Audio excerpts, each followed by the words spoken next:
Vidyakumar IS Academy Institute for your success.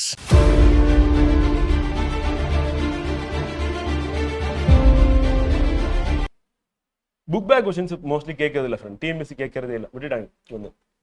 So அவங்கள பொறுத்தவரையும் வந்து பார்த்தீங்கன்னா புக்குக்குள்ளே இருந்து அப்படியே லைன் பை லைன் கொஸ்டின் எடுக்க ஆரம்பிச்சிட்டாங்க வந்து. ஸோ அதனால் புக் பேக் கொஸ்டின்ஸ் வராது. அது புக் பேக் கொஸ்டின்ஸ் ரொம்ப டைரெக்டாகவும் சிம்பிளாகவும் இருக்குது வந்து கேட்கறது. இது அப்படி இல்லைன்னா வந்து என்ன சொல்கிறதுனா தேவையில்லாத கேட்குற மாதிரி இருக்குது வந்து. புக்கில் இருந்து எடுத்திருக்காங்க, அப்படி தான் இருக்குது வந்து. அதனால் புக் பேக் கொஸ்டின்ஸ் கேட்கறது இல்லை. ஈவன் வந்து மற்ற எக்ஸாம்ஸ்லாம் கேட்டுட்டு இருந்தாங்க, டிஎன்யூஎஸ்ஆர்பி எக்ஸாம்லாம் கேட்டுட்டு இருந்தாங்க. இப்போ அவங்களே ஸ்டாப் பண்ணிட்டாங்க. இப்போ அவங்களே என்ன பண்ணாங்கன்னா புக்கில் இருந்து கொஸ்டின் எடுக்க சொல்கிறாங்க வந்து. ஆனால் கொஸ்டின் செட்டருக்கு வந்து பணம் கொடுக்குறாங்க வந்து, ஒரு கொஸ்டினுக்கு இவ்வளோன்னு சொல்லிட்டு.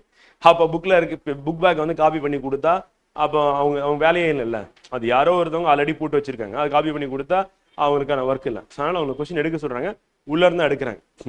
11th 12th போகும்போது எப்படி போகிறாங்க அப்படின்னா பாக்ஸ் ஐட்டமாக போகிறாங்க வந்து, அப்படி தான் இருக்குது வந்து. அதே நம்ம 6th and 10th போகும்போது வந்து பார்த்தீங்கன்னா உள்ளுக்குள்ளே வந்து போகிறாங்க. அப்போ 11th 12th வந்து உள்ளுக்குள்ளே இருந்து போகிறது இல்லையா அப்படின்னு கேட்டிங்க அப்படின்னா உள்ளுக்குள்ளேயும் போகிறாங்க வந்து, ரொம்ப ரேராக போகிறாங்க. மேக்ஸிமம் வந்து பாக்ஸ் ஐட்டத்தில் போயிடுறாங்க. இம்பார்ட்டண்ட்டாக கொட்டேஷனில் ஐஏஎஸ் எக்ஸாமில் யூபிஎஸ்சி எக்ஸாமில் கொஸ்டின்ஸ் எப்படி கேட்பாங்க அப்படின்னா இட்டாலிக்கில் இருக்கிறது, போல் பண்ணியிருக்கிறது, கொட்டேஷனில் இருக்கிறது தான் கேள்வியாக வரும் வந்து, ஹிஸ்ட்ரிலாம் எடுத்தோம்னா வந்து. ஸோ இது நம்ம என்ன பண்ணுவோம்னா நம்ம ஆர்வமாக ஃபுல்லாக படித்து எல்லாத்தையும் தெரிஞ்சுக்க போகிறேன் அப்படிலாம் அவசியமே இல்லை. தெரிஞ்சுட்டு என்ன பண்ண போகிறீங்க, ஆன்சர் பண்ணவே முடியாது. அவன் கரெக்டாக பிக் பண்ணுறதே வந்து பார்த்தீங்கன்னா அதுதான். என்சிஆர்டி எடுத்தீங்கன்னா அந்த ஓல்டு என்சிஆர்டி புக் எடுத்துட்டோம் அப்படின்னா வந்து ancient India, middle India, modern இந்தியாவில் அவன் அந்த இட்டாலிக் ஸ்டைல்லையும் அந்த கொட்டேஷனில் இருக்கிறது அதுதான் இம்பார்ட்டன்ட்டு. என்சிஆர்டி ஆல்ரெடி சொல்லிட்டாங்க. அதை தான் வந்து கொஸ்டின் எடுக்கிறவங்க என்ன பண்ணுறாங்கன்னா அதுலேருந்து தான் கொஸ்டின்ஸ் எடுக்கிறாங்க. ஸோ அப்போ அந்த ஒவ்வொரு முக்கியமான அந்த பர்டிகுலராக அந்த வேர்டை சுற்றி இருக்கக்கூடியதை மட்டும் நம்ம படித்தோம் அப்படின்னாவே நமக்கு வந்து ஹிஸ்ட்ரி வந்து ஆர்ட் அண்ட் கல்ச்சர் வந்து காணும். ஆர்ட் அண்ட் கல்ச்சர் அந்த பாயிண்ட் ஆஃப் வியூவில் படிச்சிங்கன்னா சிவில் சர்வீஸ் எக்ஸாமில் வந்து பார்த்தீங்கன்னா ஈஸியாக ஸ்கோர் பண்ணிட்டு போயிடலாம் வந்து. ஆனால் யாருமே சொல்ல மாட்டாங்க, சும்மா போய் படி எல்லாத்தையும் படி அப்படின்னு சொல்லி என்ன பண்ணுறது, கன்ஃபியூஸ் பண்ணி விடுறது. அப்போ எதை படிக்கணும் எதை படிக்கக்கூடாது அப்படின்றது தான் காம்படிட்டிவ் எக்ஸாம் பொறுத்தவரையும் ரொம்ப முக்கியமான விஷயம் வந்து. ஓகே, அடுத்து how many days and kilometers did Gandhi take to complete Dandi March? பார்த்துட்டேன்டா மேக்ஸ் கொஸ்டின் நினைச்சிட்டேன். அப்புறம் பார்த்தா ஏன்னா இப்போதான் நம்ம வந்து ரேஷியோ ப்ரொபோர்ஷன் நடத்திட்டு இருக்கோமா, அதை பார்த்தோன்னே இது வந்து பார்த்தீங்கன்னா இந்த மென் அண்ட் ஒர்க் இருக்குல்ல, டைம் அண்ட் ஒர்க் இருக்குல்ல, அந்த சமூகம் நினைச்சிட்டேன். அப்புறம் சரி ஓகே, காந்தி தண்டி யாத்திரையில் எத்தனை நாட்கள் வந்து மற்றும் கிலோமீட்டர் தொலைவை பயணம் செஞ்சார். நம்ம மைல் பார்த்தோம், என்ன பண்ணிட்டாங்க கிலோமீட்டர் கேட்டுட்டாங்க வந்து. அப்புறம் சரி கீழே பார்த்தோன்னா எக்ஸ்பிளனேஷனில் வந்து கொடுத்துருக்காங்க வந்து பார்த்தீங்கன்னா. ஸோ 24 days அப்படின்னு நமக்கு நல்லாவே தெரியும், 24 நாள் தெரியும், வேறு எதுவும் ஆப்ஷனில் கொடுக்கல, அதனால் நல்லா கரெக்டாக போட்டிருப்பீங்க வந்து. ஸோ ஆப்ஷன் வந்து பார்த்தீங்கன்னா 387 கிலோமீட்டர் அப்படி பார்க்குறோம் வந்து. ஸோ வந்து 241 மைல்ஸ் அப்படி சொல்லி பார்க்குறோம். காந்தி வந்து நடந்தார், 61 வயசுலையும் என்ன பண்ணியிருக்காரு, அவ்வளோ வேகமாக வந்து நடந்து போயிருக்காரு அப்படி பார்க்குறோம் வந்து. ஸோ அப்போ யாத்திரை நடந்துச்சு 1930 ஏப்ரல் 5ஆம் நாள் மாலை தண்டி கடற்கரை அறிந்தார். அடுத்த நாள் காலையில் வந்து பார்த்தீங்கன்னா உப்பு காய்ச்சுவார் அப்படி பார்க்குறோம் வந்து. ஸோ அடுத்து சரியான நிலையில தெரிவு செய்ய Gandhi Irwin pact, first round table conference, second round table conference, Poona pact வந்து. ஸோ இப்போ என்னன்னா பூனா பேக்ட் அப்படின்றது வந்து பார்த்தீங்கன்னா நமக்கு கடைசியாக வந்து சைன் பண்ணுவாங்க வந்து. யாருன்னா என்ன ரவுண்ட் டேபிள் கான்ஃபரன்ஸ்ல வந்து ஒயிட் பேப்பர் வந்து ரிலீஸ் பண்ணுவார் Ramsay MacDonald. So paper release பண்ணதுக்கப்புறம் இவர் வந்து இப்போ அம்பேத்கர் கிளம்பி வருவார். காந்தி வந்து ஏரவடா ஜெயிலில் வந்து ஃபாஸ்டிங் போவார். ஸோ அப்போ போடுவாங்க. ஸோ அப்போ 24th செப்டம்பர் 1932 அப்படி சொல்லி பார்க்குறோம். ஸோ அது வந்து கரெக்டாக வந்து. ஸோ அதுக்கு அடுத்து வந்து காந்தி இர்வின் பேக்ட் வந்து பார்த்தீங்கன்னா செகண்ட் ரவுண்ட் டேபிள் கான்ஃபரன்ஸ் நடக்கிறதுக்கு முன்னாடி என்ன பண்ணுவாங்க, பேக்ட் வந்து சைன் பண்ணுவார். அப்புறம் சிடிஎம் என்ன பண்ணிடுவார், நிப்பாட்டி வச்சுட்டு காந்தி கிளம்பி போவார்.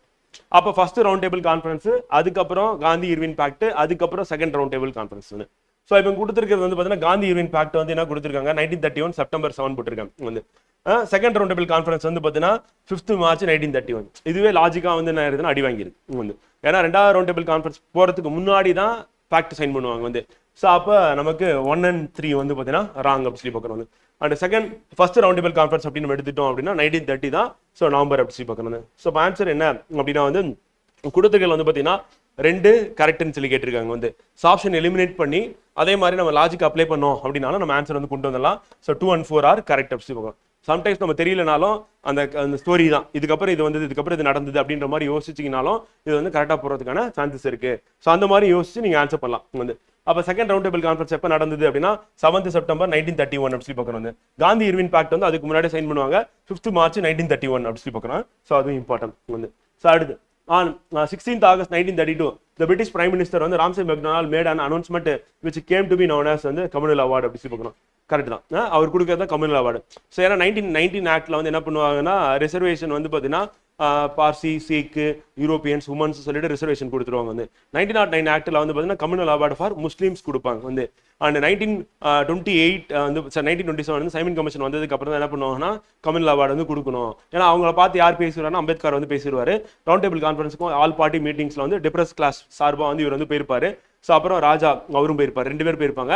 ஸோ 2 பேருமே அந்த கம்யூனல் அவார்டு வாங்கிட்டு இந்தியாவுக்கு வருவாங்க வந்து. So according to this award the depressed classes were considered as a separate community and as such provisions were made for separate electorates for them அப்படின்றது அதுவும் கரெக்ட். இதன்படி தாழ்த்தப்பட்ட மக்களின் தனி வகுப்பினரை கருதப்பட்டு அவர்களுக்கு தனி தொகுதி வழங்கப்படும் என்று கூறப்பட்டது அப்படி சொல்லி. ஸோ அப்போ மேலே கம்யூனல் அவார்டு சொல்லியாச்சு. அந்த கம்யூனல் அவார்ட்னா என்னன்னு சொல்லிட்டு கீழே என்ன பண்ணிட்டாங்க, எக்ஸ்பிளனேஷன் கொடுத்துருக்காங்க. அப்போ விளக்கமும் சரியா இருக்கா அப்படின்னா சரியா இருக்கு அப்படி சொல்லுவாங்க. ஸோ அப்போ both A and R are correct and R is the correct explanation of A அப்படி பார்க்கணும் வந்து. ஸோ சரியான விளக்கமும் கூட அப்படி பார்க்கணும். அடுத்து arrange the following events in chronological order வந்து. So individual satyagraha August offer அதான் பார்த்தோம். லாகு ரெசல்யூஷன் கிரிப்ஸ் மிஷன் வந்து.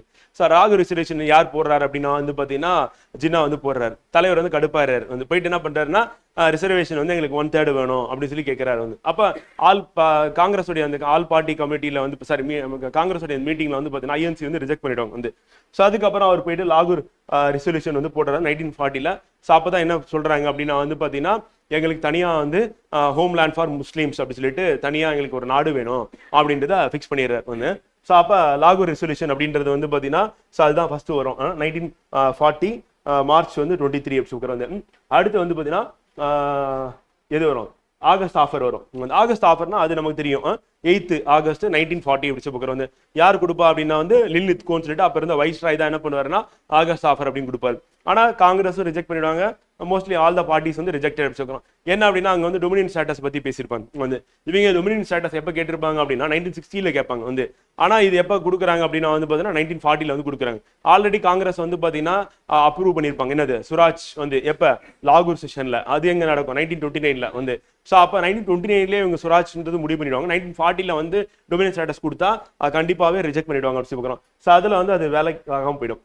அடுத்து வந்து பார்த்தீங்கன்னா ஆகஸ்ட் ஆஃபர் வந்து அடுத்து வரும். ஸோ அதுக்கு அடுத்து கிரிப்ஸ் மிஷன் கிரிப்ஸ் தூதுக்குழு அப்படின்றது எப்போ வரும் அப்படின்னா மார்ச் 22 1942 வரும் அப்படி சொல்லி பார்க்குறோம் வந்து.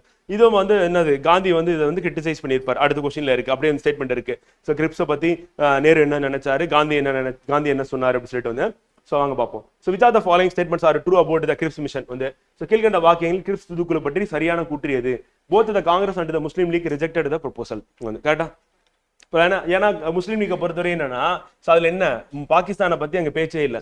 ஏன்னா 1940 இவங்க வந்து பாகிஸ்தான் வேணும்னு சொல்லி கேட்டாங்க. 1942 வருது. 42 வரும்போது கண்டிப்பா என்ன சொல்லியிருக்கணும், பாகிஸ்தான் பத்தி ஏதாவது பேசியிருக்கணும். ஆனா அந்த ஐடியாவே கிடையாது வந்து. இதே கிரிப்ஸ் தான் எதுல வருவார் அப்படின்னா கேபினெட் மிஷன்லயும் அவர் வருவார்.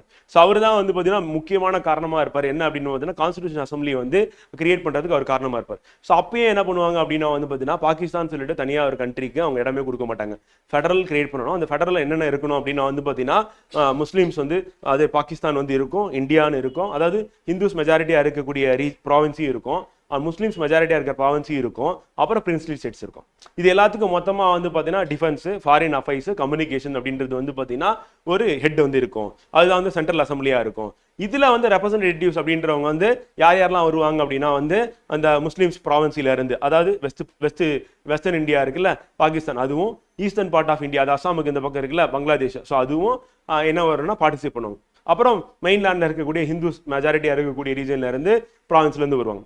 அப்புறம் பிரின்ஸ்லி ஸ்டேட்ல இருந்து வருவாங்க. வந்து என்ன பண்ணனா இந்தியான் கலெக்டிவா ஒரு கண்ட்ரியை ஃபார்ம் பண்ணணும். பார்ட்டிஷனுக்கு வேலையே இல்லை அப்படின்றத ரொம்ப திட்டவட்டமா யாரு சொல்லிடுவார் அப்படின்னா வந்து கிரிப்ஸ் வந்து சொல்லிடுவார். அதுல தான் இருப்பார், கேபினெட்ல இருப்பாரு. ஃபர்ஸ்ட் டைம் வரும்போது அவர் டொமினியன் ஸ்டேட்டஸோட வருவார், அதை ரிஜெக்ட் பண்ணிடுவாங்க வந்து. ஸோ அப்போ செகண்ட் டைம் வந்து கேபினெட் மிஷன் வந்து யார் அனுப்புறது அப்படின்னு பார்த்தீங்கன்னா அப்போ கேபினெட் மினிஸ்டரா யாருடைய இதில் வந்து இருப்பார் அப்படின்னா கிளமெண்ட் அட்லியோட பிரைம் மினிஸ்டர்ஷிப்ல வந்து பார்த்தீங்கன்னா பிரிட்டன்ல இருந்து கிளம்பி வர டீம்ல இவரும் ஒருத்தராக இருப்பார் வந்து.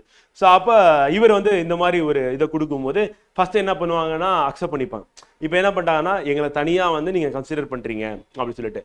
ஆனால் அதுக்கு நடுவில் வந்து என்ன பண்ணுவாங்கன்னா அந்த சிம்லா அக்ரிமெண்ட் வந்து போட ட்ரை பண்ணுவாங்க. ஆனால் அதுலேயும் வந்து ஒத்து போக மாட்டாங்க.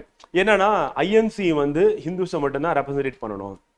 அப்போ முஸ்லீம்ஸை ரெப்ரசன்டேட் பண்றது யாருன்னா முஸ்லீம் லீக் மட்டும்தான். அப்போ ஐஎன்சியை நாமினேட்டே பண்ணக்கூடாது. இப்போ வைஸ்ராயோட இன்டரிம் கவர்மெண்ட் ஃபார்ம் பண்றோம். அந்த கவர்மெண்ட்ல வந்து பார்த்தீங்கன்னா முஸ்லீம்ஸ் வரணும்னா முஸ்லீம் லீக்ல இருந்தா வரணும், எங்கிருந்து வரக்கூடாது, ஐஎன்சில இருந்து வரக்கூடாது. அப்போ ஐஎன்சியை முழுக்க வந்து பார்த்தீங்கன்னா அதுல ஆல்ரெடி யார் இருக்கா, அபுல் கலாம் ஆசாத் வந்து இருக்கார். வந்து. ஸோ அவர் வந்து பார்த்தீங்கன்னா பார்ட்டிஷனுக்கு ரெடியாகவே இல்லை. அப்போ ஏற்கனவே வந்து பார்த்தீங்கன்னா பல லீடர்ஸ் வந்து முஸ்லீம் லீடர்ஸ் வந்து எங்கே இருக்காங்கன்னா ஐஎன்சியில் வந்து இருக்காங்க வந்து. ஸோ செக்யூலராக வந்து இவங்களுடைய பாலிசி இருக்கு. 1885 வந்து பார்த்தீங்கன்னா பசுவதை வந்து பண்ணக்கூடாதுன்னு சொல்லிட்டு காங்கிரஸ்ல இருக்கிற ஹிந்துஸ் வந்து பார்த்தீங்கன்னா அப்பர் காஸ்ட் ஹிந்துஸ் வந்து ஐஎன்சியில் ரெசல்யூஷன் கொண்டு வர ட்ரை பண்ணுவாங்க. அப்போ வந்து ஐஎன்சி என்ன பண்ணுன்னா ரிஜெக்ட் பண்ணிடும். ரிஜெக்ட் பண்ணுறது மட்டும் இல்லாமல், அதாவது இந்தியாவில் இருக்க ஏதாவது ஒரு மைனாரிட்டியை அஃபெக்ட் பண்ணுற மாதிரி நம்ம ஒரு ரெசல்யூஷன் கொண்டு வந்தாலும் ஒருத்தர் அஃபெக்ட் பண்ணால் கூட அதை வந்து காங்கிரஸ் வந்து அனுமதிக்காதுன்ற. ஸோ இப்போ அந்த அளவுக்கு வந்து செக்யூலராக வந்து யார் இருக்காங்கன்னா ஐஎன்சி இருக்கு. அப்போ ஐஎன்சி விட்டு கொடுக்குமா? வந்து நான் வந்து இந்துஸ் மட்டும் ரெப்ரசென்ட் பண்ணணும்னா ஒத்துக்க முடியாது. ஏன்னா ஐஎன்சியில் யார் இருக்காங்கன்னா நாட் ஓன்லி முஸ்லீம் இல்லை, பாசி இருக்காங்க, சீக் இருக்காங்க. ஸோ எல்லாருமே இருக்கிறதுனால அது வந்து ஒத்துக்க மாட்டாங்க வந்து. அடுத்து Gandhi called the proposals as a post dated check on என்னது கிராஷிங் பேங்க் வந்து. ஸோ திவாலாகும் வங்கியில் பின் தேதியிடப்பட்ட காசோலை என காந்தியர்கள் இந்த திட்டங்களை அழைத்து ஆரம்பிச்சுக்கோம். So bank திவாலாயிருச்சு. அப்புறம் போஸ்ட் டேட் செக் போட்டு கொடுத்து என்ன போகுது? போயிட்டு பேங்க்ல வித்ட்ரா பண்ண முடியுமா? பண்ண முடியாது வந்து. ஸோ பேங்க் திவாலாயிருச்சுன்னா என்ன ஆகும் வந்து? அந்த பேங்க்ல இருக்க யாரெல்லாம் அக்கௌண்ட் வச்சிருக்காங்களோ அவங்களுக்குலாம் என்ன பண்ணுவாங்கன்னா மினிமமா வந்து இப்போ 50 லட்சம் டெபாசிட் பண்ணி வச்சிருக்காங்க அப்படின்னா அவங்களுக்கு 5000 தான் போகும். 10,000 ரூபாய் வச்சிருக்காங்க அப்படின்னா அவங்களுக்கு 5000 தான் போகும். இதான் பேங்க்கோடைய ரூல். திவால் ஆகாமல் இருந்தால் பிரச்சனை இல்லை. அப்படி ஆயிடுச்சு அப்படின்னா வந்து பார்த்தீங்கன்னா 1 லட்சம் டெபாசிட் பண்ணவங்களுக்கும் சரி தான், 10,000 டெபாசிட் பண்ணவங்களுக்கும் சார் மினிமமாக வந்து பார்த்தீங்கன்னா அவங்களுக்கு இவ்வளோ பணத்தை தருவேன் அப்படின்னு சொல்லிட்டு பேங்க் வந்து வச்சிருக்கோம். ஸோ அதே மாதிரி லிக்விட் கேஷாக அவங்க வச்சிருக்கிறது இவ்வளோ தான். மீதியெல்லாம் என்ன பண்ணுவாங்கன்னா கடன் கொடுத்துருப்பாங்க வந்து, இல்லை ஆர்பிஐயில் எடுத்துகிட்டு போயிட்டு டெபாசிட் பண்ணி வச்சிருப்பாங்க இன்ட்ரெஸ்ட்காக வந்து. ஸோ ஆர்பிஐ கிட்ட வந்து கடன் வாங்கினா என்ன சொல்லுவோம்? அது வந்து ரெப்போ ரேட். ஆர்பிஐ கிட்ட போய் டெபாசிட் பண்ணாங்கன்னா அது வந்து ரிவர்ஸ் ரெப்போ ரேட் அப்படி பார்க்குறோம். ஸோ இது வந்து என்ன பண்ணுவாங்க அப்படின்னா மணி சர்க்குலேஷன் வந்து கண்ட்ரோல் பண்ணுறதுக்காக ஆர்பிஐ எடுக்கக்கூடிய மெஷர்ஸாக இருக்குது அப்படின்னு. ஸோ பேங்கை பொறுத்தவரை என்ன பண்ண முடியும்னா சும்மா அவங்க பணத்தை வச்சுட்டு இருக்க முடியாது. அதை மார்க்கெட்டில் சர்க்குலேட் பண்ணாதான் அவங்களுக்கு வரக்கூடிய இன்ட்ரெஸ்ட் வச்சு தான் என்ன பண்ண முடியும்? பேங்க் வந்து ரன் பண்ண முடியும். அப்படி திவால் ஆயிடுச்சு, அதில் வந்து செக் வந்து கொடுத்துருக்காங்க அப்படின்னு சொல்லிட்டு காந்தி வந்து நக்கல் பண்ணுவார் வந்து. So Nehru recalled later when I read the proposals for the first time I was profoundly depressed அப்படின்னு சொல்லிட்டு நேரு வந்து சொல்றாரு. இது நம்ம பார்த்தோம் வந்து. ஸோ ஆன்சர் என்ன அப்படின்னா வந்து பார்த்தீங்கன்னா 1, 2, 3 ஒன்லி அப்படி வந்து. அடுத்து 6th கொஸ்டின். சரியான இணைகளை தேர்வு செய்ய. ஜெய்ஹிந்த் அப்படின்னு சொல்லிட்டு இன்னைக்கு தான் பார்க்க போறோம். தலைவர் தான் சொல்லியிருப்பாரு வந்து சுபாஷ் சந்திர போஸ் வந்து. ஸோ அடுத்து இன்குலாப் சிந்தாபாத் பார்த்துட்டோம் வந்து. பகத்சிங் வந்து சொல்லியிருப்பாரு அந்த பாம்பை போட்டு வந்து என்னன்னா ஸ்மோக் பாம் வந்து சென்ட்ரல் அசம்பிளியில் போட்டுட்டு சொல்லுவார் காதெல்லாம் செவிடா இருக்குன்னு சொல்லிட்டு. Do or die. Mahatma Gandhi வந்து பார்த்தீங்கன்னா தலைவர் வந்து வைலண்ட் மோடுக்கு வந்து போயிடுவார். அதான் கேட்டால் நான் வைலன்ஸ் தான் ஃபாலோ பண்ணணும்னு வந்து. அடுத்து டெல்லி சொல்லுவோம். இதுவும் சுபாஷ் சந்திர போஸ் தான் சொல்லுவார் வந்து. ஸோ டெல்லி சொல்லுவோம்னு சொல்லிட்டு எங்கன்னா சிங்கப்பூர்ல இருந்து கிளம்பும் போது சொல்லுவார் வந்து. ஸோ அன்பார்ச்சுனேட்லி வந்து பார்த்தீங்கன்னா அந்த சினரியோ வந்து மாறிடும் வந்து. ஸோ அப்போ வந்து பார்த்தீங்கன்னா நமக்கு 4 மட்டும் தான் இன்கரெக்ட் வந்து பார்த்தீங்கன்னா. மீதி 1, 2, 3 வந்து பார்த்தீங்கன்னா 6 கரெக்ட் அப்படி பார்க்குறோம் வந்து. அடுத்து the Chittagong armoury raid was carried out by whom வந்து சூர்யா சென் தான் வந்து. ஸோ பின்னோரில் சிட்டாகாங் ஆயுத கடங்கு மீதான தாக்குதல் யாரால் நடத்தப்பட்டது? சூர்யா சென் அப்படி பார்க்கணும். ஸோ பகத்சிங் பற்றி நமக்கு தெரியும். Hindustan association of socialist republic அப்படி சொல்லிட்டு வந்து பார்த்தீங்கன்னா கிரியேட் பண்ணுறாங்க. HRAன்னு இருந்ததை வந்து பார்த்தீங்கன்னா என்ன பண்ணுறாங்கன்னா சோசியலிஸ்டாக மாற்றுறாங்க. ஸோ மாற்றுறது யாருன்னா சந்திரசேகர் ஆசாத் தான் மாற்றுவார். ஸோ சந்திரசேகர் ஆசாத்துடைய சிப்ளிங் தான் யாரு அப்படின்னு வந்து பார்த்தீங்கன்னா சுகதேவ், பகத்சிங்கோட சேர்த்து தூக்கில் போடுறது வந்து. இவங்க எல்லாருமே வந்து ரெவல்யூஷனிஸ்டாக வந்து இருப்பாங்க. குத்திராம் போஸ் வந்து என்ன பண்ணுவாருன்னா ஒரு ஜட்ஜை வந்து அட்டாக் பண்ணுறதுக்காக பாம்பு போடுவார். பட் அந்த காட்டில் வந்து யார் இருக்குமானா ஜட்ஜே இருக்க மாட்டார். அதுக்கு போல யூரோப்பியன் 2 உமன் வந்து பார்த்தீங்கன்னா இறந்துருவாங்க. ஸோ அதுக்கப்புறம் அவரையும் தூக்கில் போட்டுருவாங்க வந்து. இவங்க எல்லாருமே என்ன ரெவல்யூஷனிஸ்ட். சிம்பிளாக தான் கேட்பாங்க வந்து, ரொம்ப காம்ப்ளிகேட் பண்ண மாட்டாங்க. ஒரு ரெவல்யூஷனிஸ்ட்னா அவர் வந்து என்ன பண்ணாரு வந்து பார்த்தீங்கன்னா ஏதாவது பர்டிகுலராக ஒரே ஒரு ஈவெண்ட் மட்டும் தான் இருக்கும்.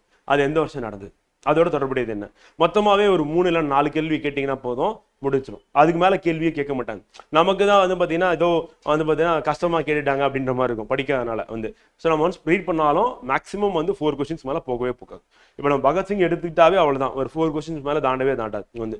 அதுக்கு மேலே கேட்கறதுக்கும் வேலை இல்லை. ஆனால் பகத்சிங் பற்றி நம்ம ஃபுல்லாக பார்க்க தான் போகிறோம் வந்து.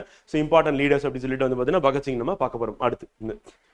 ஸோ எப்போ நடந்ததுன்னா 1930 வந்து நடந்தது அப்படின்னு சொல்லுவாங்க. அடுத்து on which date was temple entry was observed by Gandhiji வந்து. ஸோ எப்போ நடக்குது அப்படின்னா 8th ஜனவரி வந்து 1933 அப்படி சொல்லி பார்க்குறோம் வந்து. ஸோ காந்திஜி வந்து பார்த்தீங்கன்னா டெம்பிள் என்ட்ரி அப்படி சொல்லிட்டு. ஸோ யாரை பார்த்ததுக்கு அப்புறம் அப்படின்னா வந்து பார்த்தீங்கன்னா அம்பேத்கரை பார்த்ததுக்கு அப்புறம் காந்தியை வந்து மாறாரு. ஹரிஜன சேவக் சங்க் இருக்குல்ல, ஸோ அது அப்புறம் ஆரம்பிக்கிறார் அப்படி சொல்லி பார்க்குறோம் வந்து. அடுத்து which of the following statements are true about communist party? கீழ்கண்ட வாக்கியங்கள் பொது உடைமை கட்சி பற்றி சரியான கூற்று எது அப்படி சொல்லி பார்க்கணும். இதுல இயரை மாத்திருக்காங்க வந்து. So inspired by the Russian revolution. கரெக்டா? கரெக்ட். ரஷ்யன் ரெவல்யூஷன் எப்போ நடக்கும்னா 1917, அதுவும் கரெக்ட் வந்து. The Communist Party of India was founded at Tashkent, Uzbekistan in October 1920 வந்து. ஸோ ஃபர்ஸ்ட் ஆரம்பிக்கும் போது வெளியே தான் ஆரம்பிப்பாங்க வந்து. ஸோ இது வந்து கரெக்ட். 1917ஆம் ஆண்டில் ரஷ்ய புரட்சியில் ஈர்க்கப்பட்டு இந்திய பொது உடைமை கட்சி 1920 அக்டோபர் மாதம் உஸ்பெகிஸ்தான் தாஷ்கண்டில் நிறுவப்பட்டது. In an attempt to form a party, an all India Communist Conference was held at Kanpur எப்ப 1925 வந்து. ஸோ 1925 அப்படி பார்க்குறோம் வந்து. ஸோ இயர் வந்து பார்த்தீங்கன்னா இங்கே மாற்றி கொடுத்துருக்காங்க அதானே. ஆமாம். ஸோ இப்போ 1925 வந்து. ஸோ அதுக்கு அடுத்து their efforts eventually led to the establishment of All India Workers and Peasants Party in 1926 கொடுத்துருக்காங்க. ஸோ அதுவும் வந்து இயர் வந்து தப்பு. 1928 அப்படி பார்க்குறோம் வந்து. ஸோ இது ஆரம்பிக்கிறதுக்கு காரணமாக இருப்பார் சிங்காரவேலர் வந்து இருப்பார் அப்படி பார்க்குறோம் 1928 சொல்லிட்டு. ஸோ இயர் மட்டும் தப்பாக இருக்குது. அப்போ வந்து ஒன்லி ட்ரூ அப்படி பார்க்குறோம் வந்து. இங்கே தப்பாக ஆன்சர் பண்ணினாலும் ஒன்றும் பிரச்சனை இல்லை, தெரியலனாலும் ஒன்றும் பிரச்சனை இல்லை. ஆனால் எக்ஸாம் போகிறதுக்குள்ள நம்ம வந்து தெரிஞ்சுக்கணும். ஸோ அப்போ வந்து என்னென்னா அந்த ஆர்கனைசேஷன் எப்போ ஸ்டார்ட் பண்ணுறாங்க அப்படின்ற இயர் வந்து நமக்கு ரொம்ப ரொம்ப முக்கியம். ஸோ இது நம்ம ஈவன் வந்து மெயின்ஸ்லேயே இதை நம்ம யூஸ் பண்ணுற மாதிரி இருக்கும் வந்து. வித் இயரோட எழுதும் போது என்ன ஆகும் அப்படின்னா உங்களுக்கு எக்ஸ்ட்ரா மார்க் வந்து கிடைக்கும் வந்து. வெறும் கதையாக சொல்லிட்டு போகாமல் அங்கங்கே நம்பரை கண்ணில் காமிச்சிங்க அப்படின்னா இருப்பாங்க. எவாலுவேட்டருக்கு வந்து நல்ல மெமரி பவர் இருக்குது, நல்லா படிச்சிருக்கீங்க, உங்களை அப்ரிஷியேட் பண்ணணும்னு சொல்லிட்டு என்ன பண்ணுவார், மார்க் அள்ளி கொடுப்பாரு வந்து. ஸோ அதனால் மார்க் வாங்குறதுக்கு நம்ம என்ன பண்ணணும் அப்படின்னா இயர் வந்து கண்டிப்பாக எழுதுற மாதிரி இருக்கும் ஹிஸ்ட்ரியில். Which among the following started Harijan Sevak Sangh to work for the removal of discriminations அப்படின்னு பார்க்குறோம் வந்து. ஸோ யார் வந்து ஸ்டார்ட் பண்ணா அப்படின்னா சமூக பாகுபாடு ஆகட்டும் ஹரிஜன சேவை சங்கம் அப்படின்னா வந்து மகாத்மா காந்தி அப்படி சொல்லுவாங்க. ஹரிஜன் சேவக் சங்கம் எப்போ ஸ்டார்ட் பண்ணுறாருன்னா 1932. இது இல்லைன்னு நினைக்கிறேன் புக்கில் எழுதிக்கோங்க. இயர் வந்து பார்த்தீங்கன்னா 1932 அப்படி சொல்லுறாங்க.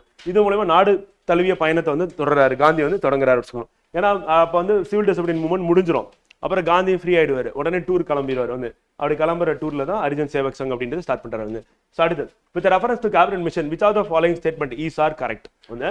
ஸோ அமைச்சரவை தூதுக்குழு தொடர்பான பின்வரும் கூற்றுகளில் எது எவை சரியானவை அப்படின்னு சொல்லி பார்க்குறோம் வந்து. இட் ரெக்கமெண்டட் ஃபெடரல் கவர்மெண்ட் வந்து கரெக்டா. கேபினட் மிஷன்ல ஃபெடரல் கவர்மெண்ட் ரெக்கமெண்ட் பண்ணுமா பண்ணாதா?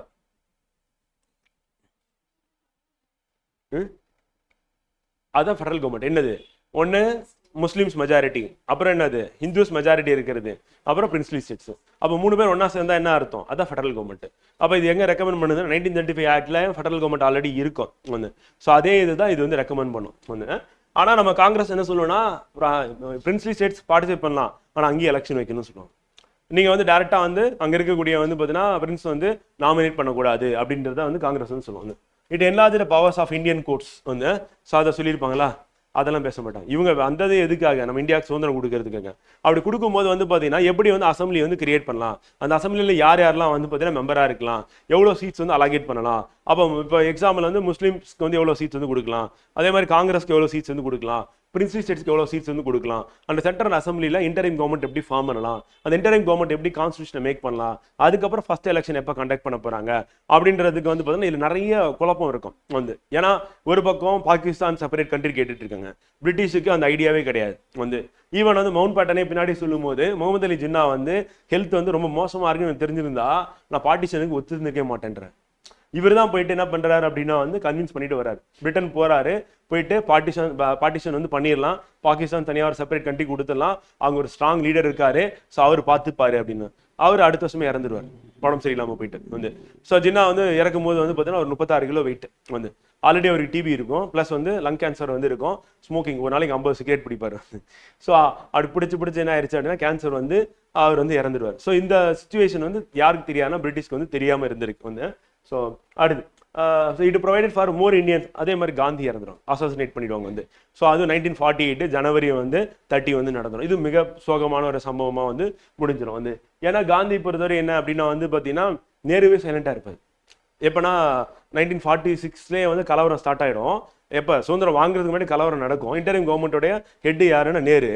டெல்லியில வந்து பார்த்தீங்கன்னா மிகப்பெரிய அளவில் கலவரம் நடக்கும். அப்ப காந்தி போய் சொல்லி என்ன சொல்லுவார் அப்படின்னா வந்து இந்தியாவில் இருக்க முஸ்லீம்ஸ்க்கு வந்து பார்த்தீங்கன்னா ஹிந்துஸ் தான் ப்ரொடெக்ட் பண்ணணும் அப்படின்னு சொல்லுவார். அப்படி சொன்னதுக்கு அப்புறம் தான் என்ன பண்ணுவாருன்னா நேரு வந்து பார்த்தீங்கன்னா டெல்லியில நடந்த கலவரத்தில் ரிஃப்யூஜி கேம்ப்ல போய் தங்கி இருக்கிறவங்களுக்கு தேவையான ஃபுட்டு அப்புறம் அவங்க ஃபெசிலிட்டிஸ் வந்து பேசிக் கம்யூனிட்டிஸ்லாம் வந்து பண்ணணும்னு சொல்லிட்டு பண்ணுவாங்க. ஸோ அந்த அளவுக்கு வந்து என்ன ஆயிடும் அப்படின்னா வந்து இவங்களுக்குள்ள டிவைட் அப்படின்றது வந்து பார்த்தீங்கன்னா ரெடி ஆயிடும். அப்ப இவங்களே என்ன வெயிட் பண்ணிட்டு இருக்காங்கன்னா எல்லாரும் முஸ்லீம்ஸ் எல்லாமே பாகிஸ்தான் போயிடுங்க, பாகிஸ்தான்ல இருக்க ஹிந்துஸ்லாம் வந்து இந்தியாவுக்கு வந்துடுங்க. யாருக்காக ரியாக்ட் பண்ணுவாங்கன்னா ஜின்னாக்காக ரியாக்ட் பண்ண ஆரம்பிச்சிடும். பட் ஆனால் காந்தி வந்து அப்பயும் வந்து பார்த்தீங்கன்னா செக்யுலர் அப்படின்றத வந்து ஃபாலோ பண்ணணும், நம்ம தான் ப்ரொடெக்ட் பண்ணணும் அப்படின்னு சொல்லிட்டு காந்தி வந்து சொல்லுவார். சொன்னதுக்கு அப்புறம் தான் என்ன பண்ணுவாங்க அப்படின்னா வயலன்ஸே வந்து குறையும். பல இடத்துல போயிட்டு அவர் ஃபாஸ்டிங் வந்து இருப்பார், இருந்து இந்த பார்ட்டிஷனால் நடக்கக்கூடிய பிரச்சனையை வந்து தடுக்க ட்ரை பண்ணுவார் வந்து. ஸோ அப்போ செகண்ட் வராது. It provided for more Indians இந்த ஐசிஎஸ் அந்த select correct answers using the course. So அப்போ ஐசிஎஸ்க்கும் வந்து பார்த்தீங்கன்னா அதை பற்றிலாம் பேச மாட்டாங்க, ரெண்டுமே வராது. ஸோ அப்போ ஒன்று மட்டும் தான் நமக்கு வந்து கரெக்ட் அப்ஸ் பார்க்குறது. அடுத்து கேபினட் தூதுக்குழு வந்து பார்த்தீங்கன்னா 1946 நோக்கம் வந்து சுதந்திர இந்தியாவின் அரசியலமைப்பு உருவாக்குதல் கட்டமைப்பு உருவாக்குதல் இடைக்கால அரசாங்கத்துக்கான ஏற்பாடுகளை செய்தார். 1946ஆம் ஆண்டு அமைச்சரவை தூதுக்குழு திட்டத்தின் கீழ் இந்திய அரசியல் நிர்ணய சபை உருவாக்கப்பட்டது அப்படின்னு சொல்லுவாங்க. இது எல்லாமே அதனுடைய கேபினட் தூதுக்குழுவுடைய இது. So quit India movement was launched in response to வந்து வெள்ளையனை வெளியேறு இயக்கம் எதற்கு பதிலளிக்கும் விதமாக இது வந்து ஏற்படுத்தப்பட்டது அப்படின்னா வந்து பார்த்தீங்கன்னா கிரிப்ஸ் தூதுக்குழு அப்படி சொல்லி கொடுத்துருக்காங்க. வந்து பார்த்தீங்கன்னா cabinet mission plan, Simon commission report, Wavell plan பார்க்குறோம். வேவல் பிளான் பின்னாடி தான் வரும் வந்து. ஸோ இது வந்து எப்போ ஸ்டார்ட் பண்ணாங்கன்னா Cripps mission was sent by the British government in March 1942. நம்ம வெள்ளையனை வெளியேறு இயக்கமும் என்ன பண்ணுறாங்க, ஸோ அப்போ தான் வந்து நம்ம ஸ்டார்ட் பண்ணுறோம் அப்படின்னு சொல்லுறோம். ஸோ அப்போ வெயிட் பண்ணிட்டு இருப்பாங்க. ஸோ அதுக்கு மாதிரி இண்டிவிஜுவல் சத்தியாகிரகம்லாம் பண்ணி முடிச்சிருவாங்க. முடிச்சதுக்கு அப்புறம் 1942 வந்து என்ன ஆகும் அப்படின்னா அந்த செகண்ட் வேர்ல்டு வாரோடைய இம்பாக்ட் வந்து காந்தி வந்து பார்ப்பாரு. பார்த்துட்டு இதுக்கப்புறம் நம்ம வெயிட் பண்ண முடியாதுன்னு சொல்லிட்டு ஸ்டார்ட் பண்ணுவார். ஸோ அப்போ அதோட இம்பாக்ட் ஒன் ஆஃப் த இம்பாக்டாக நம்ம என்ன பார்க்கணும் அப்படின்னா வந்து கிரிப்ஸும் நம்ம எடுத்துக்கலாம் வந்து. ஸோ அதான் அதனுடைய ஆன்சர் வந்து பார்த்தீங்கன்னா. So it was aimed to obtain Indian support second world war வந்து. And sir Richard Stanford Cripps தான் வந்து பார்த்தீங்கன்னா ஹெட்டாக வருவார்.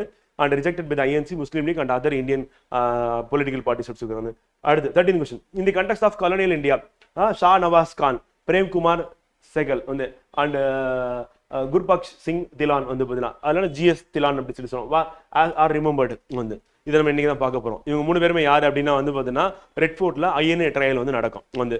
ஸோ அப்போ இவங்க வந்து ஆஃபீஸர்ஸ் இன் பிரிட்டிஷ் இந்தியன் ஆர்மி வந்து. ஸோ இவன் என்னன்னா ஜப்பான் வந்து சிங்கப்பூரில் வந்து பிரிட்டிஷ் இந்தியன் ஆர்மி சோல்ஜர்ஸ் வந்து ஒரு கிட்டத்தட்ட ஒரு 45,000 பேர் இருப்பாங்க. ஜப்பான் வந்து பார்த்தீங்கன்னா அங்கே இன்வைட் பண்ண உடனே பயந்து யூரோப்பியன் ஆஃபீஸர்ஸ், பிரிட்டிஷ் ஆஃபீஸர்ஸ்லாம் ஓடி போயிடுவாங்க. இந்தியன் சோல்ஜர்ஸ் விட்டுட்டு அம்மோன்னு அங்கேயே விட்டுட்டு போயிடுவாங்க. ஸோ இவங்களை வந்து அங்கேருந்து மொபைலைஸ் பண்ணி திருப்பி கூட்டிகிட்டு வர்றது யார் அப்படின்னு வந்து பார்த்தீங்கன்னா இவங்க தான். அதில் முக்கியமானது யார் அப்படின்னா ஷா நவாஸ் கான் அப்படி சொல்லி பார்க்குறோம். ஃபர்ஸ்ட் வந்து மோகன் சிங் இருப்பார். ஸோ அவர் வந்து பார்த்தீங்கன்னா ஒரு டீமை ஒன்று ஃபார்ம் பண்ணி 40,000 சோல்ஜர்ஸை ரெடி பண்ணி வச்சிருவாரு வந்து. ஒரிஜினலாக இந்தியன் நேஷனல் ஆர்மியை வந்து பார்த்தீங்கன்னா ரெடி பண்ணுறது யாருன்னா அவர் தான் வந்து. ஆனால் அவர் என்ன சொல்லிடுவாருன்னா ஐஎன்சி கூப்பிடாம நம்ம இந்தியாவுக்குள்ளே போகக்கூடாது வந்து அப்படின்னு சொல்லி சொல்லுவாங்க. ஐஎன்சி கூப்பிடாது. ஏன் இவங்க வந்தாங்க வயலண்ட். அப்போ ஐஎன்சி வந்து பார்த்தீங்கன்னா வெப்பனை வச்சு நம்ம வந்து இண்டிபெண்டன்ஸ் வாங்குறது ரெடியாகவே இருக்கு. அதனால வெயிட் பண்ணிட்டு இருப்போம்.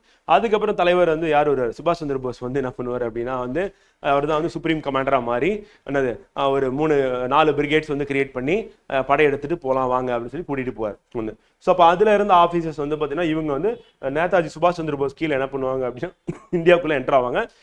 அப்படி என்டர் ஆகும்போது சுச்சுவேஷன் மாறிடும். 1945 வந்து பார்த்தீங்கன்னா யார் ஜப்பான் வந்து பார்த்தீங்கன்னா ஃபோர்ஸஸ் வந்து ரெட்ரீட் பண்ணிடுவாங்க, திரும்பி போயிடுவாங்க.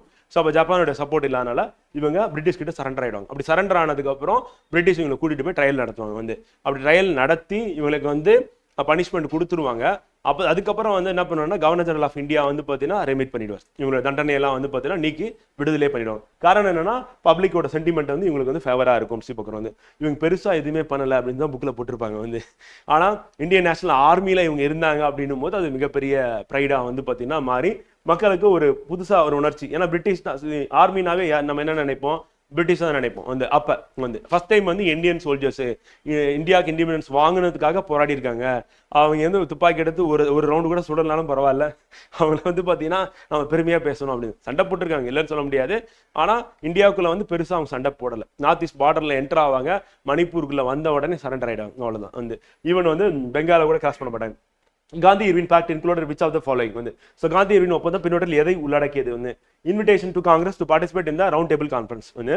ஸோ அப்போ வட்டமேஜை மாநாட்டில் பங்கேற்க காங்கிரஸுக்கு அழைப்பு அப்படி சொல்லி பக்கம் வந்து பார்த்தீங்கன்னா ஸோ கரெக்டாக ஃபஸ்ட்டு கரெக்ட். ஏன்னா அதுதான் வந்து மெயினாக அதான் நோக்கம், இர்வினோட நோக்கம். Withdrawal of ordinance promulgated in connection with civil disability movement வந்து. ஸோ சட்ட மறுப்பு இயக்கம் தொடர்பாக பிறப்பிக்கப்பட்ட அவசர சட்டங்களை திரும்ப பெறுதல் வந்து. ஸோ அதுவும் கரெக்ட் வந்து. Acceptance of Gandhiji suggestions for enquiry into police excess வந்து. போலீஸ் வந்து ரொம்ப ப்ரூட்டலாக நடந்துப்பாங்க, அதை வந்து நீங்கள் வந்து என்கொயரி பண்ணணும்னு சொல்லி காந்தி கேட்பாரு. ஆனால் இர்வின் ரிஜெக்ட் பண்ணிடுவார். அப்போ அந்த காந்தி இர்வின் பேக்ட்லாம் வந்து அது வராது. ஆனால் காந்தி கேட்கறது அப்படின்னு பார்த்தீங்கன்னா இருக்க தான் செய்யும். அந்த பேக்ட்ல என்ன இருக்கு, ஒப்பந்தத்தில் என்ன இருக்கு, 2 பேர் கையெழுத்து போட்டாலும் என்ன இருக்கு அப்படின்னா இது இருக்காது வந்து. காந்தி கேட்டிருப்பாரு ஆனால் இருக்காது. அதுக்கு அடுத்து வந்து acceptance of Gandhiji suggestion for enquiry சரி அதான் முடியும். Release of only those prisoners who were not charged with violence வந்து பார்த்தீங்கன்னா ஸோ காவல்துறையின் அத்துமீறல்கள் குறித்து விசாரிக்கும் அது இல்லை 4வது பாயிண்ட். ஸோ வன்முறை குற்றச்சாட்டு சுமத்தப்படாத கைதிகளை மட்டும் விடுவித்தல் கீழே அப்படின்னு சொல்லி பார்க்குறோம். ஸோ இதுவும் வரும்.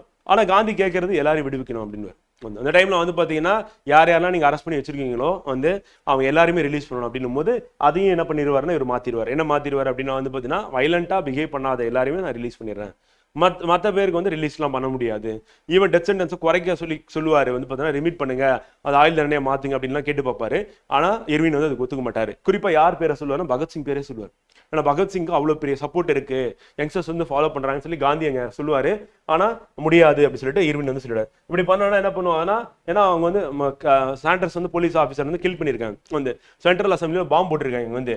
ஸோ அப்போ அவங்கள தலையில தூக்கி வச்சு கொண்டாடி என்ன பண்ணுவாங்க, வயலண்டா வந்து அடுத்தடுத்து பிஹேவ் பண்றதுக்கான வாய்ப்பு இருக்கு, அதனால முடியாது அப்படின்னு சொல்லிட்டு என்ன பண்ண பிரிட்டிஷ் வந்து ஒத்துக்காது வந்து.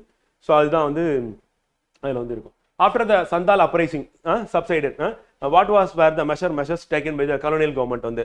ஸோ சந்தால் கிளர்ச்சி முடிவுக்கு பிறகு காலனித்துவ அரசு எடுத்த நடவடிக்கைகள் என்ன அப்படின்னா, இதுவும் நீங்க பார்த்துருக்க மாட்டீங்க, இதுக்கப்புறம் தான் பார்க்க போறோம். ஸோ ஏர்லி அப்ரைசிங்ல வரும். த டெரிட்டரிஸ் கால்டு சந்தால் பர்கானாஸ் வேர் கிரியேட்டட் வந்து. ஸோ அப்போ சந்தால் பர்கானாக்கள் என்று அழைக்கப்படும் மாகாணங்கள் உருவாக்கப்பட்டன. அவங்க அப்ரைசிங் ஆனதுக்கப்புறம் அந்த மாகாணத்தை உருவாக்கி என்ன பண்ணுறாங்கன்னா, அதுக்குள்ள அவங்களோட ஆக்டிவிட்டிஸ் வந்து கண்ட்ரோல் பண்ணணும் அப்படின்னு சொல்லி பிரிட்டிஷ் நினைக்கிறேன். அதனால என்ன பண்ணுறாங்கன்னா, அவங்களோட லேண்டை வேற யாருக்குமே சேல் பண்ணக்கூடாது. ஸோ அப்படின்ற மாதிரி ரெஸ்ட்ரிக்ட் பண்ணுறாங்க. அப்படி ரெஸ்ட்ரிக்ட் பண்ணும்போது என்ன ஆகும் அப்படின்னா, இது become illegal for Santhal to transfer land to நான் சந்தால் அப்படின்னும் போது அவனோட ஆக்டிவிட்டிஸை ரெஸ்ட்ரிக்ட் பண்ணுறது. ஸோ அந்த ஸ்ப்ரெட்டை வந்து வேற எங்கேயும் போயிடக்கூடாது, புதுசாக செட்டில்மெண்ட் வரக்கூடாது. இப்போ புதுசாக ஒருத்தவங்க வராங்கன்னா இடம் வாங்கி தங்கறதுக்காக வருவாங்க. ஸோ அந்த ரீஜன் வந்து பார்த்தீங்கன்னா டெவலப்பே ஆகக்கூடாது அப்படின்னு சொல்லிட்டு என்ன பண்ணுறாங்க அப்படின்னா, டோட்டலாக ரெஸ்ட்ரிக்ட் பண்ணுறதுக்காக பிரிட்டிஷ் எடுத்த பாலிசிஸ் வந்து ஸோ ரெண்டுமே கரெக்ட் வந்து சி வந்து. ஸோ ஒன்று மட்டும் இரண்டு, அவங்களை ப்ரொடெக்ட் பண்ணுறதுக்காக இல்லை, அந்த சந்தால் வந்து ரிவோல்ட் அப்படின்றது வந்து பார்த்தீங்கன்னா வேற எங்கேயும் ஸ்ப்ரெட் ஆகக்கூடாது அப்படின்றதுக்காக அதை வந்து கொண்டு வந்திருக்காங்க. ஸோ அவங்க எங்கே இருக்காங்க, அந்த ரீஜன் எங்கே இருக்குது அப்படின்னு சொல்லி அதில் கொடுத்துருக்காங்க.